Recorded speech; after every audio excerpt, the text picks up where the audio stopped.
les va? Muy buenas tardes, qué gusto que nos acompañen esta tarde de miércoles en el espacio de reflexión de TV UNAM, donde analizamos y tocamos fenómenos que han marcado nuestro pasado, nuestro presente y también nuestro futuro, como sucederá durante los siguientes minutos, en los que platicaremos sobre la importancia de la universidad en materia de sostenibilidad.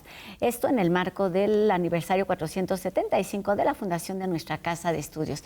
También más adelante les contaremos sobre nuestra ley orgánica y les tenemos también una alternativa para que visiten o para que disfruten de un nuevo estreno de Teatro UNAM. Quédense con nosotros, comenzamos.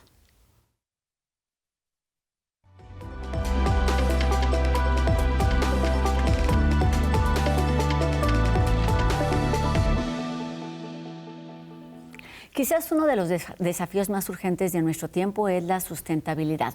Y a propósito del 475 aniversario de la fundación de nuestra Casa de Estudios, el día de hoy platicamos sobre el impulso que ha dado la UNAM a lo largo de las décadas, en las que ha pasado de integrar esfuerzos aislados en temas ambientales a consolidar una visión que articula investigación, formación académica y también acción pública.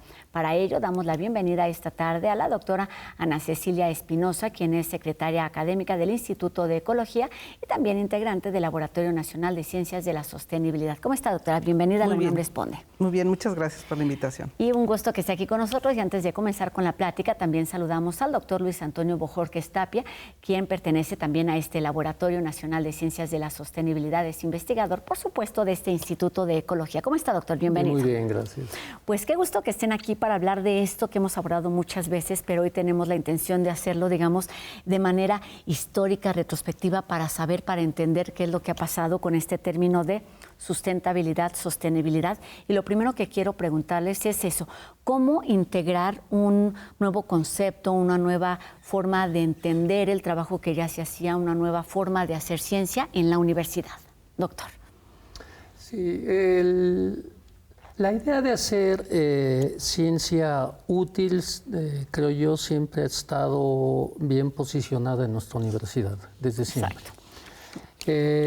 Pero las tendencias mundiales de cómo se hace la ciencia tienen distintas aristas. Entonces, típicamente, lo que conocemos ahora como organización de eso que llamamos ciencia, lo dividimos en dos, en ciencia básica y ciencia aplicada. Es el enfoque tradicional.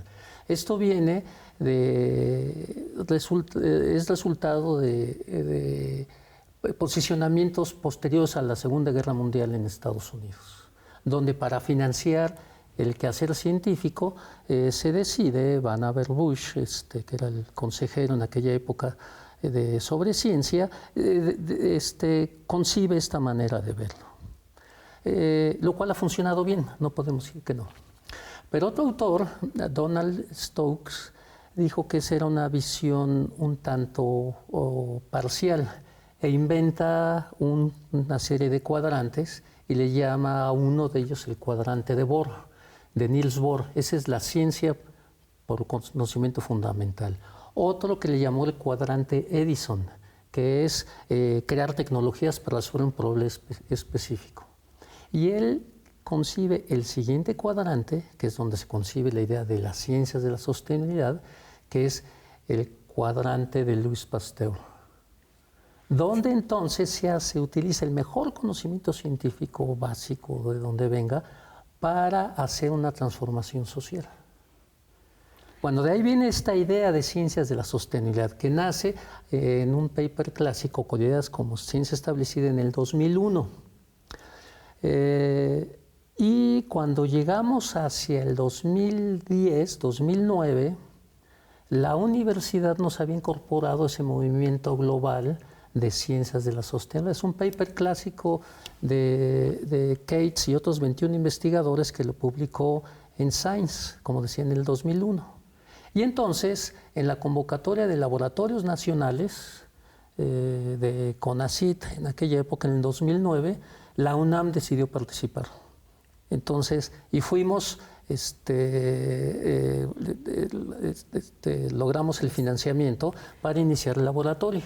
Claro, este Laboratorio Nacional de Ciencias de la Sostenibilidad, como este laboratorio, pero también como el Instituto de Ecología, que por supuesto tiene una historia mucho más larga y mucho más amplia que este laboratorio, se ocupa y entiende que hay que ir, digamos, como integrando todos estos conceptos para fomentarlos en nuestra casa de estudios, doctora. Sí, bueno, hay antecedentes en el mundo de que ya en reuniones internacionales de la ONU, básicamente, se manifiesta la necesidad de que haya un cambio, haya una transformación, debido a las condiciones del planeta. De hecho, como hace un momento conversamos con el doctor, desde el siglo pasado, 18 más bien. Exacto. Pasado, Muchos pasados. Muchos pasados. Empieza a haber estas preocupaciones de qué está pasando en el planeta a partir de las actividades humanas. Entonces, en estas reuniones, Río de Janeiro, por ejemplo, la Cumbre de la Tierra en Río de Janeiro, las declaratorias de la ONU, acerca de todos los objetivos de desarrollo sostenible y todo esto, pues ponen en el centro una preocupación de que tenemos que abordar la educación de diferente manera. Entonces, y que ese elemento, la educación, iba a ser clave para pretender tener un cambio. Entonces, en el instituto en particular, si bien ya se tenían algunos elementos, se tienen elementos de ciencia aplicada, todos estos antecedentes que han pasado en el mundo también se insertan en interés de los investigadores en ecología. Diferentes temas, por ejemplo, biodiversidad, quienes lo llevan de forma disciplinaria, pues empiezan a tener interés en cosas, ¿no? Quienes están estudiando cosas de cambio climático, y entonces empieza a haber un interés por involucrarnos en la educación en ese sentido, ¿no? Y con el Laboratorio Nacional de Ciencias de la Sostenibilidad, pues empieza a elaborarse, ¿no? Empieza a construirse cosas que más adelante nos van a dar frutos en esa dirección. No podríamos, por supuesto, hablar por cuestiones de tiempo de este recorrido o de este avance histórico a lo largo de 4 siglos, pero sí podríamos entender, doctor, de acuerdo al conocimiento y a su estudio, cómo se ha ido transformando esta disciplina que ahora llamamos sustentabilidad. Claro. Me gustaría retomar lo que Ana Cecilia acaba de decir, porque es un hilo muy, muy interesante. Esta manera de hacer investigación que nos mencionaba Ana Cecilia seguía este modelo, ciencia básica, ciencia aplicada. Cuando generamos el laboratorio, no sabíamos en la universidad, creo yo, cómo enmarcarnos dentro del cuadrante de Pasteur. Tuvimos que ir aprendiendo. En aquella época hablábamos de transdisciplina y nadie en la universidad nos entendía. Seguramente alguien sabrá más. Y esto muestra lo que hace la ciencia, que estamos acostumbrados a que nos dé respuestas, y lo que hace mejor la ciencia es generar preguntas. Sí. Ahora transdisciplina permea por todos lados. Entonces yo creo que la creación del laboratorio abrió esa otra perspectiva. Y tuvimos que ir aprendiendo junto con todo el mundo en cómo se hace esta ciencia. Porque tiene cuestiones muy, muy importantes.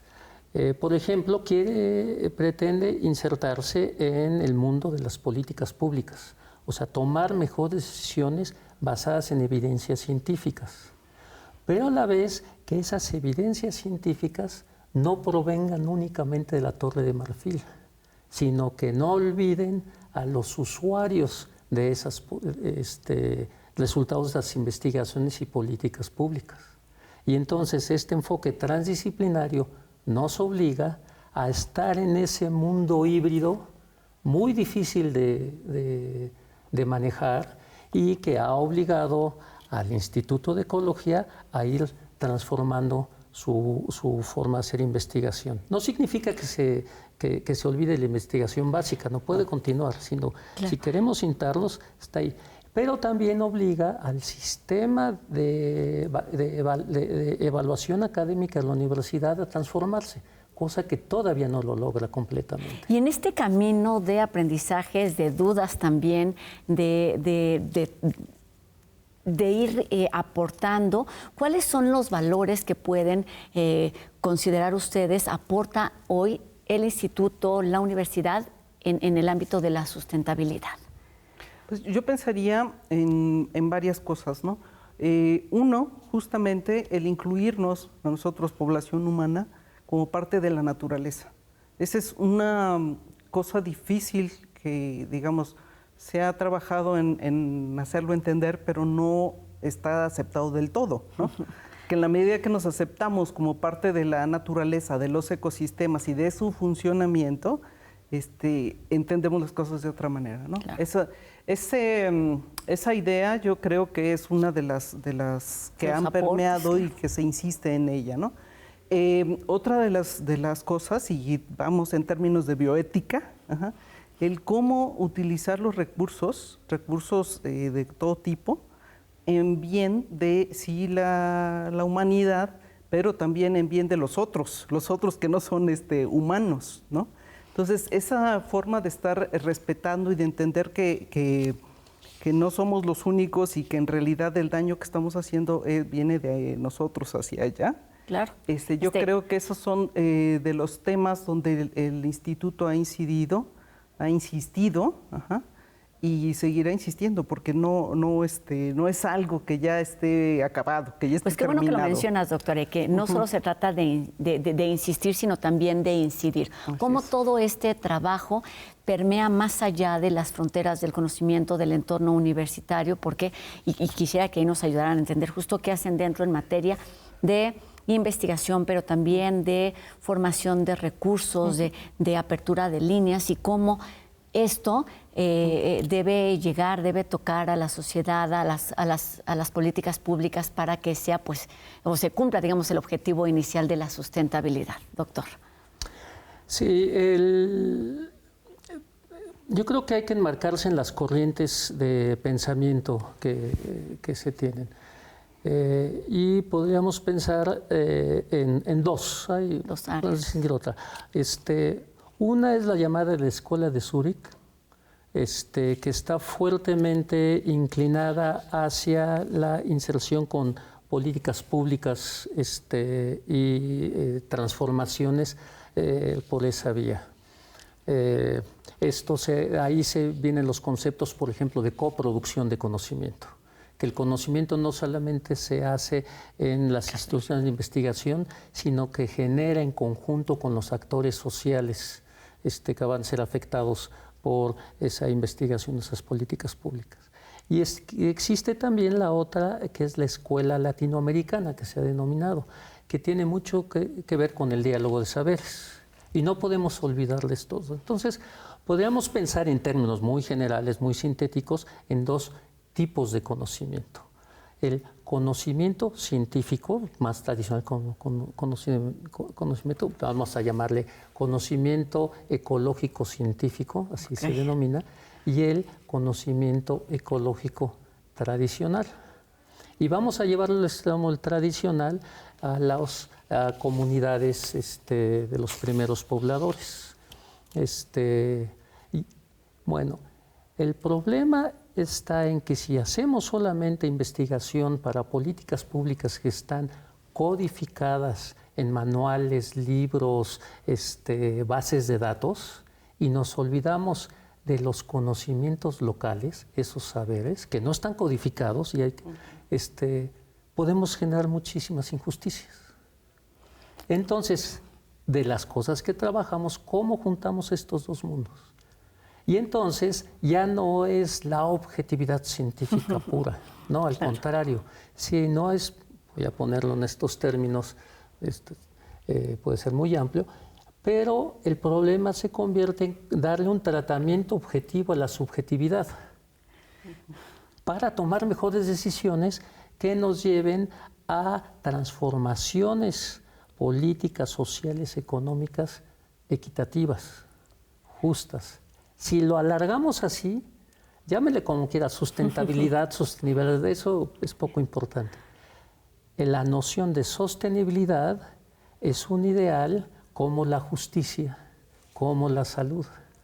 Y entonces sí podemos orientar las transformaciones sociales hacia ese ideal. Qué interesante y qué retador esto de la coproducción de conocimientos, de la de la transdisciplina, de hasta un poco de desaprender lo que ya teníamos aprendido y la forma en la que vamos actuando, no solamente en la vida cotidiana, en cuestión de políticas públicas, sino desde la academia y desde la investigación. Y entendiendo que estamos en este contexto, en este marco de la fundación, el aniversario 475 de nuestra universidad, de nuestra casa de estudios, tenemos que pensar también en ese futuro que se empieza a dibujar desde ya, independientemente de cuándo comience a actuarse, digamos, y en este sentido quisiera preguntarles eso, ¿cuáles son los retos, las líneas en las que se está trabajando hoy en día para lograr, para fortalecer esto que llamamos sostenibilidad? Sí, bueno, uno de los puntos muy importantes y que aquí el doctor fue de los fundadores es justo el posgrado, el programa de posgrado de Ciencias de la Sostenibilidad. Es un posgrado diferente en el sentido de que normalmente los posgrados pues te solicitan, bueno, debes de tener formación de ingeniero y tal, ¿no? O sea, un perfil muy claro, muy específico para poder entrar a ese posgrado. En este caso, justo es una de las cosas que se quiere evitar, que no nos vayamos por una disciplina, ¿no? Claro. Entonces, los candidatos que entran a este posgrado, pues pueden venir de diversas disciplinas. Y los profesores también vienen de diversas disciplinas. Este posgrado se inauguró en el 2015 y bueno, viene teniendo una producción, ha sido muy demandado. Tan es así que, bueno, hay no hay capacidad para atender toda la demanda de personas que quieren ingresar, ¿no? Para terminar, ¿podemos entender no solamente el futuro del laboratorio, del instituto, de la universidad, sino de la humanidad, sin el concepto, sin la estrategia de la sustentabilidad y cómo lograr que la gente de a pie forme parte de esta estrategia? Yo creo que es un proceso en el que en todo el mundo seguimos aprendiendo. Hay grandes lecciones. Lo que es muy importante es que el quehacer universitario en todo el mundo esté insertado en la resolución de los grandes problemas que enfrentamos como humanidad. Y hay una obligación doble, es la obligación de los científicos en sostenibilidad de concebir, formular los problemas, los grandes problemas de los grupos sociales de una manera que sea útil a esos usuarios, al final de cuentas. Y en esto hay varias escalas. Una de ellas a la gran escala de políticas públicas y hay una segunda escala de intervenciones directas. No podemos olvidar las dos, están ligadas. En la universidad estamos haciendo las dos. En el laboratorio nacional, en el ANSYS, las dos coexisten. Son dos mundos aparentemente aparte, pero en la medida que sigamos impulsando, sí, la obligación de acercarnos a los actores sociales, vamos a crear un cambio cultural. Y se nos abre ahora varias oportunidades interesantes con los avances de las tecnologías de la comunicación, etcétera. Claro, y ese es otro tema del que tendremos que hablar en algún otro momento. Una pequeña acción que tengamos que hacer en lo inmediato para sumar a estas grandes acciones o políticas, doctora. Bueno, yo trabajo con agua, o sea, es mi tema, el agua. Y bueno, ya con eso simplemente decir la palabra es todo un mundo de cosas y que es un tema justo de sostenibilidad, pero que además incide en lo que quieras, claro, ¿no? Lo que quieras. Entonces, las formas en las que nosotros nos relacionamos con el agua, me refiero a individuos, sociedades, ciudades, tenemos que irla transformando. Eso es necesario. Es necesario y lo vivimos cotidianamente eso, ¿no? Pues, entonces, eso sería un puntito. Un puntito, y es que no podemos entender nuestra vida diaria sin la vida, y así tendríamos que hacerlo también con la sostenibilidad. Muchísimas gracias por estos minutos, por estos conceptos y por compartirnos parte de esta historia del laboratorio, pero del instituto y del trabajo que se realiza en nuestra casa de estudios y que permea en la vida diaria, y creo que debemos terminar con eso. Soluciones locales a problemas globales es una de las alternativas para entender y atender el mundo en el que vivimos. Muchas gracias, doctora Ana Cecilia Espinosa y doctor Luis Antonio Bojorquez Tapia, ambos investigadores del Laboratorio Nacional de Ciencias de la Sostenibilidad del Instituto de Ecología de nuestra casa de estudios. Gracias y bienvenidos siempre. Gracias. Y bueno, ahora les cuento sobre una nueva propuesta de Teatro UNAM. Se trata del estreno de Partinuplés, comedia del siglo de oro español que revive la obra de Ana Caro de Millén y se convierte en un montaje donde se mezcla romance, magia y humor para proponer una interesante reflexión sobre la autonomía femenina. La obra, dirigida y adaptada por Paola Izquierdo, llega al Foro Sor Juana Inés de la Cruz del Centro Cultural Universitario. Comienza funciones el 11 de abril y se estará presentando hasta el 30 de mayo con funciones de jueves a domingo. Así que para consultar horarios y descuentos habituales pueden estar muy al pendiente de las redes sociales y el sitio de teatro.unam.mx. El informe de la ONU sobre la crisis de desapariciones es el tema que nos acerca Jacobo Dayan, especialista en derechos humanos y director del Centro Cultural Universitario Tlatelolco.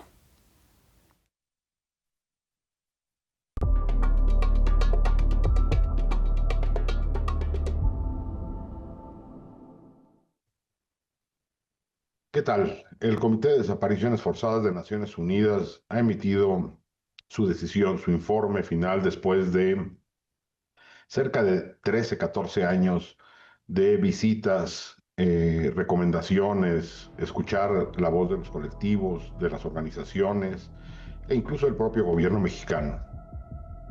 La decisión ha sido la que se esperaba. Ante la tragedia humanitaria del fenómeno de las desapariciones, la impunidad prácticamente absoluta, la negligencia del Estado mexicano en la identificación forense, que cuenta con más de 72,000 cuerpos que están en espera de ser identificados y que continúa esta espera. Las agresiones a los colectivos, la falta de verdad, de justicia. El comité ha decidido elevar a la máxima instancia a la que obedece su mandato, que es la Asamblea General de Naciones Unidas, esta situación. Lo que solicita de la Asamblea General es la creación de mecanismos de apoyo técnico especializado e incluso apoyo financiero al gobierno de México para atender estas crisis y establecer mecanismos robustos de conocimiento de la verdad y de los vínculos político-criminales que hay en nuestro país. La respuesta por parte del gobierno ha sido lamentable. No muy distinta de la que ocurrió durante el sexenio de Felipe Calderón y Enrique Peña Nieto. Morena actúa de la misma manera, negando la realidad, diciendo que esto es injerencismo y que no tiene facultades. Un comité al que México de manera voluntaria suscribió esa convención y ha estado trabajando con este comité, repito, por más de 10 años. Lo que se abre es la posibilidad para el país de atender de manera seria este brutal fenómeno. Ya los colectivos se han pronunciado lamentando la decisión del gobierno de México de descalificar e incluso casi insultar a los miembros del comité.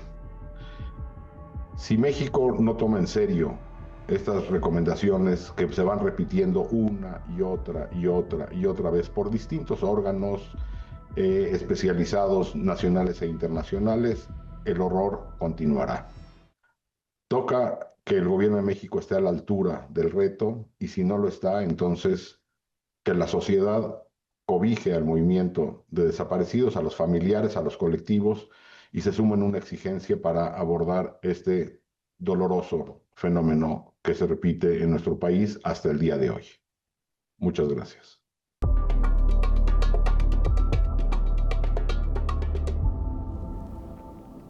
1929 es un año fundacional de nuestra Casa de Estudios y hoy nuestra reflexión en torno a esta celebración o conmemoración por el 475 aniversario de nuestra Casa de Estudios nos lleva a la ley orgánica que rige nuestro andar como comunidad.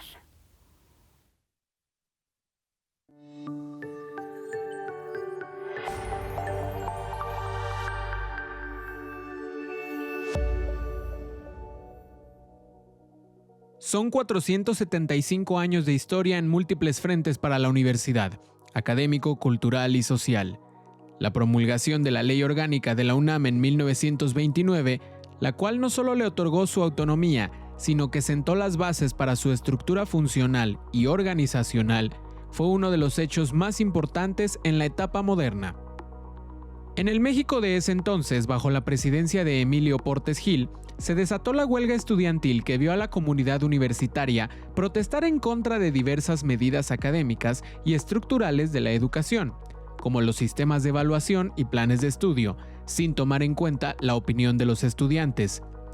La inconformidad inició en la Escuela de Jurisprudencia y pronto se extendió, generando un ambiente de tensión y movilización. La huelga escaló aceleradamente, resultando en enfrentamientos con autoridades. Los estudiantes querían una participación real en la toma de decisiones de la vida universitaria. Portes Gil y Manuel Puig Casaurang, entonces jefe del Departamento del Distrito Federal, fueron las figuras principales para mediar con las demandas estudiantiles, al mismo tiempo que estos organizaban comités y redactaban pliegos petitorios con sus demandas. Finalmente, en julio de 1929, se promulgó la Ley Orgánica que dio origen a la Universidad Nacional Autónoma de México, una universidad con capacidad de gobernarse a sí misma, con libertad académica y de evaluación.